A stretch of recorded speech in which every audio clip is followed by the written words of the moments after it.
On February 28, 2026, a man who spent the last 35 years as one of the most heavily guarded targets on Earth was killed in a strike of impossible precision. To grasp exactly how an intelligence coalition pulled this off, we must look at the sheer scale of the defense systems designed to keep him alive.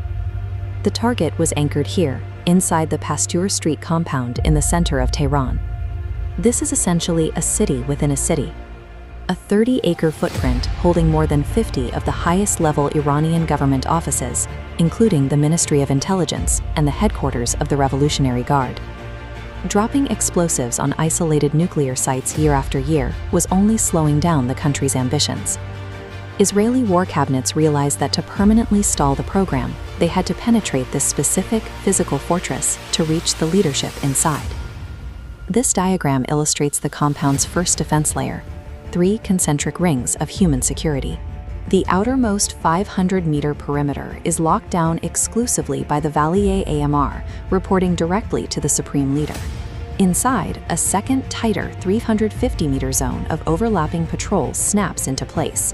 Finally, the individual buildings themselves are guarded by elite intervention units like the Ansar al-Mahdi. These are thousands of the most highly trained personnel in the country, effectively forming an armed physical wall. Attempting a brute force entry through thousands of elite guards was tactical suicide. For an assault to succeed, the attackers needed to bypass these walls entirely. The second layer of defense relied on digital isolation. An electronic dome consisting of heavy mobile phone jammers and frequency detectors blanketed the entire surface. Israeli intelligence units bypassed this by looking closely at the compound's hardware. They realized the perimeter relied on commercial Chinese-made security cameras. By exploiting a known firmware bug, they hacked the CCTV network, turning the compound's own lenses against it. Overhead, military satellites, specifically Israel's Ofek and the US KH-11 series, scanned the compound from space. They mapped out every antenna placement and calculated the length of shadows cast by objects on the ground to track minute surface changes. At the same time, the Orion satellite hovered above to scoop up internal radio traffic, intercepting walkie-talkie orders from the guards below and beaming that data directly to a CIA processing facility in Australia. By weaponizing the compound's own security infrastructure, the coalition successfully stripped away the surface defenses without a single operative stepping foot inside the perimeter. Knowing the surface was vulnerable, the leadership's primary countermeasure was to conduct their operations far below the ground. This schematic maps the subterranean layer. The bunker was so deep, the vertical elevator drop took 5 minutes. It connected to a 5-kilometer tunnel network across Tehran, branching to 8 disguised gates beneath innocuous buildings like a medical center, football school, and parking garage. To coordinate movement through this labyrinth without being intercepted by satellites, the security team switched to a closed internal fiber optic network. Data traveled as rapid pulses of light through physical cables, making it entirely invisible to the listening stations hovering in space.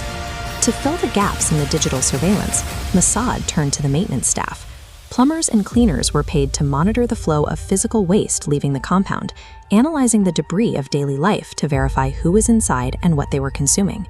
Over several years, millions of these data points, from hacked cameras, from satellite telemetry, and ground operative reports, were fed into a military AI system.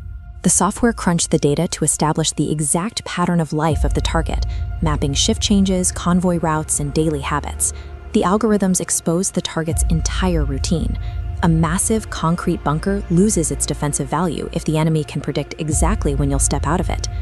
On February 27, 2026, the routine finally broke.